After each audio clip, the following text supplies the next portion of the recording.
you evolve into. In my own personal journey, I resonated quite a lot with what was said earlier. When I went to university in England, like Baroness Foster was the first member of my family to go to university, and I felt that the career path would follow the expected one of a lawyer. I could qualify as a barrister, I'd practice law, and then I would happily retire when I'd be 65, which is about 20 years ago, as you all know. But of course, things are altogether different. And I think that Baroness Foster made a very good point about you never know how the path will open up. I could not have envisaged when I was a graduate of Birmingham University that my career path would develop the way it did. And I think if you want to be a real leader, you have to be open to the opportunities. Seize the moment, because it may never come again.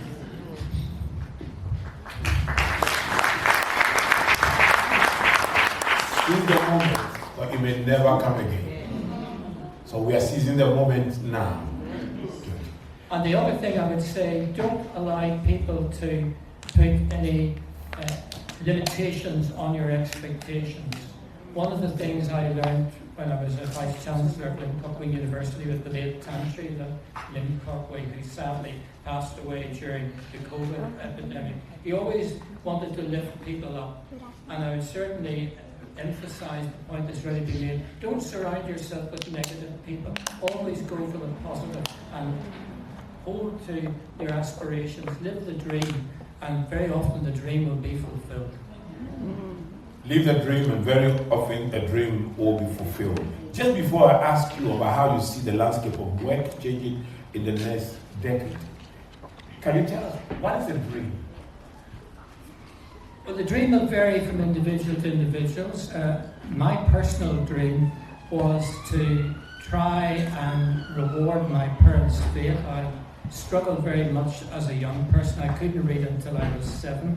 But my late mother in particular gave up a lot of time to ensure that my education would not suffer. And I think that when you succeed in life, if success is what you're looking for, you should always remember the people who have contributed to that success, even though they've long since gone. And I wouldn't be amazing. There are a lot of people here believe that averagely very group of young people here who are trying to make career choices at this moment. Even those who are a bit advanced in age, sometimes you get to a point where you want to see, you don't know where to turn to, you want to make some career choices. Where do you see the landscape of work in the next decade, and what role will education play? Well, I actually take a rather sober view of the future. In terms of the overall landscape, we may not have picked up, but across the globe, there's been a number of very significant developments in the world recently. And I'm not talking about what's happened in the United Kingdom or the United States. I'm thinking, first of all, of Kenya. There's been major dislocation in Kenya. This week, that's closing. Bangladesh, Sheikh Hasina has been removed. And there's in my opinion, there's a synergy between what's happening in Kenya, what's happening in Bangladesh. Possibly also you could say why Mr. Modi didn't get the landslide victory that he was expected to get in India. And that is because a lot of young people who are educated are not getting the opportunities that their education deserves. And I think that is one of the major challenges in the global landscape. We have brought a lot of young people up, they've been educated, they've got good qualifications, but they cannot find the opportunities to fulfill the qualifications they have. And unless governments across the globe address this, there will be a social dislocation. So, matching education with industry, the skills with industry, where does that? So if young people are not getting the jobs they are looking for, is there a disconnect between what education provides and what industry is looking for? Well, I think there's an issue in the United Kingdom in that increasingly young people are questioning whether a degree is worthwhile. And I think it wasn't helped by the former Prime Minister openly questioning some of the degree courses. And I think universities and people in higher education have to address this issue. They have to convince people that it's worth their while to invest, and that is the concept that I use, to invest their resources or their family's resources in a good education. Because increasingly all the evidence is there's a dip in the number of people aspiring to go to university in the United Kingdom, not least because of the substantial debts that they will incur when they leave university. And that will be a major issue for the new government. So I think that we need to, in terms of education, make sure that education is relevant and that it's going to actually deliver a widening of career horizons. As you know, Bishop Gideon and I have been fortunate down through the years, not just in West Africa, but in many parts of the world, to address audiences of young people. And consistently, young people, with one or two exceptions, are interested in courses, and there are two things they ask: will this course widen my career opportunities, and is it good value for me? Affordability and employability are key.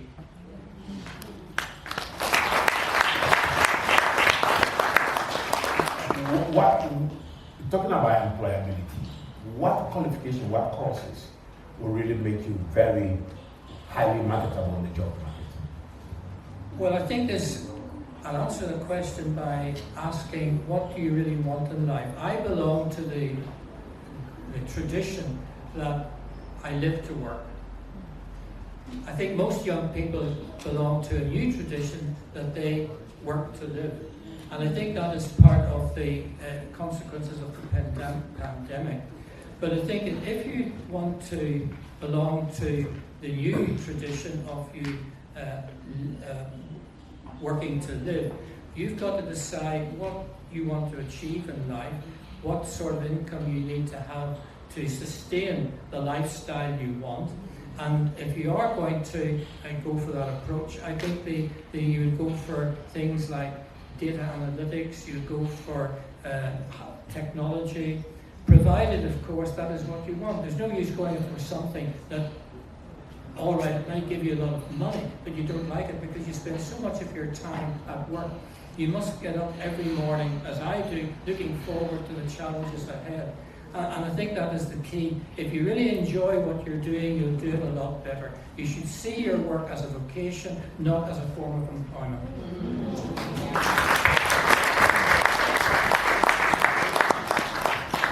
Just before I ask you about TVET, Technical Vocational Education, as against what I call grammar education, first let's discuss work habits. And I get amazed at your work habits. We stop communicating late night, and by dawn, bills are coming in, and I wonder how long do you sleep, and you're always working. What role does work habit really contribute to your success? Well, when you get older in life, Bishop Gideon, you're still younger, but when you're old like me, you don't need as much sleep. So I wake up every morning at about 5:30. I slept in recently to 20 to 6, and that was I had to adjust my email barrage that people expect from 5:30 onward. So I go to bed about 11, and I wake up at 5:30. And I'm prepared to work a bit of every day, although I try to keep Sundays special if I can. And I think what drives me is working by prioritizing. One of the things that I think young people don't appreciate is you have to prioritize your day. And for the last 40 odd years, I've had what I call a things to do list. Each evening before I go to bed, I compile a list of things I must do next day. They will be a mix of professional and personal, and I asterisk the things that must be done. And it's that focus which is so important. One thing I'm also, I annoy a lot of people about, I believe in being punctual. If I say I'm going to be there at 11, I mean I'll be there at 11, and not at 11:30.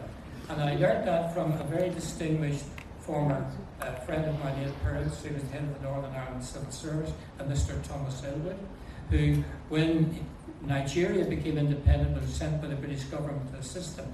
And I always remember one time he came to my parents' house for tea on a Sunday, and he was spot on at 5 p.m. And he said to my mother, if people invite me for 5 p.m., they mean 5 p.m., they don't mean 5.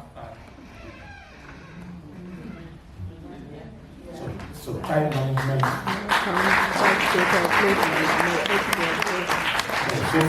Education, work habits, time management, crucial. But I do have some fun. I really committed to my football and my rugby, so it's not all work, work, work, because even I have to have a little bit of fun.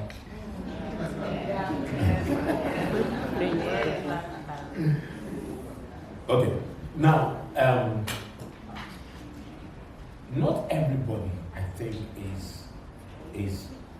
has the capacity to do a normal degree. Some may have to take a certain pathway, like technical vocational education.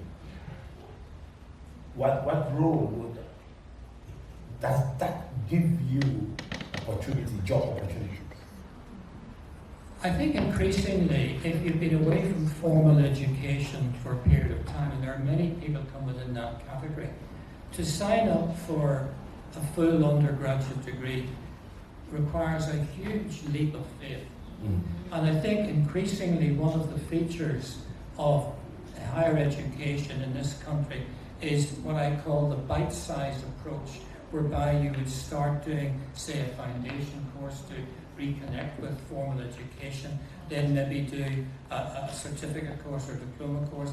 And when you bear in mind the cost factor, certainly in the UK, increasingly a lot of people are going down the pathway of using a professional qualification that's Ofcom regulated, say for level 4 and 5, and then doing a top-up to better manage expectations in terms of finances and also in terms of building confidence. Because leadership is really about confidence.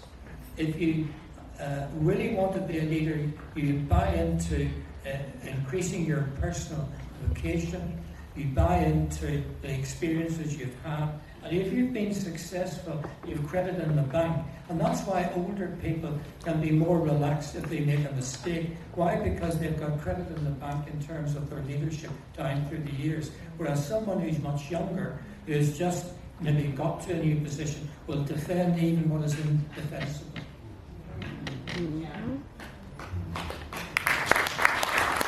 But going back to what I made earlier, I think there's a major risk that a lot of qualified young people, usually referred to as Generation Z, are substantially disconnected from the benefits that they should have aspired to get from their education. And I think it's not just education that they need to be more involved in the political process. And I think one of the notable factors of what's happened in Bangladesh is that the new interim leader, the Nobel laureate winner, has actually wanted to bring some of the students into his governing council, if that's the correct designation. And also in our own recent general election in the United Kingdom, one of the youngest MPs is only 22 years of age, unheard of in my lifetime. So I think that we've got to try and build more bridges with young people, so this potential risk of social dislocation is mitigated to the maximum degree possible.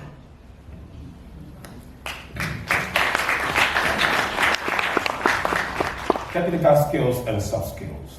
How do young people keep their jobs, become effective, become efficient? What role do soft skills play?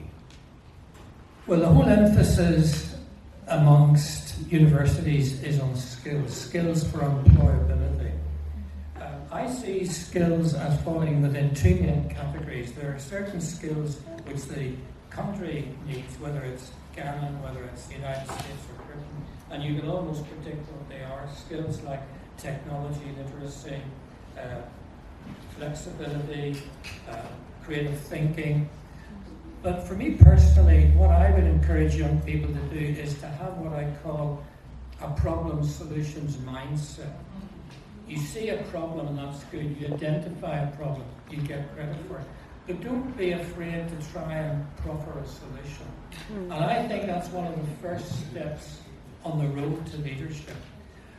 Also, I think secondly, if you get the opportunity to do in a corporate environment, say a presentation, a lot of people would say, oh, I don't really want to do that in front of, say, the directors of a company. Seize the moment. See it as an opportunity to showcase yourself, to show what you can do. I also say to a lot of postgraduate students who are doing a master's degree, choose a topic for your dissertation that you're interested in, which will be a springboard for an enhanced employment. So it's this mindset that you referred to earlier, Bishop, which I think is so important. It's having a can-do mindset. I mean, there's a lot of emphasis on lifelong learning, which is good. An example would be, learning a new language. It's an accumulation of knowledge, but you have to also put it into practice. It's not enough to have, you've got to do, and that's so important to me, that you have a mindset that you are learning and developing all the range of things that you can do, but you're putting it into practice. It's not enough to know, it's know plus do. Easy. So, get your questions ready. Professor Cedric Bell on the future of work. I think one of the challenges in the workplace at the moment is so many people want to work from home. Now, as you'd expect, I have a somewhat traditional perspective. I have no objection to people working from home 1 day a week. But this idea that you can work from home 3-4 days a week and have a senior position, I'm afraid I don't subscribe to. Because where you cut yourself off from colleagues, interaction, I think is a negative. But that's one of the big challenges. And so often when I'm involved in interview panels, people will say to me, what's the position in terms of hybrid working? How many days can I work from home? How many holidays? If somebody comes into a first interview and starts on that course, I'm usually somewhat disappointed. And certainly most of the companies I work with, they would take a similar perspective. It's not that we're against hybrid working or working from home, but it has to be balanced and it has to be sensible. Amazing. So if you have any questions for Professor Bell, let's see by hands. Okay, you and then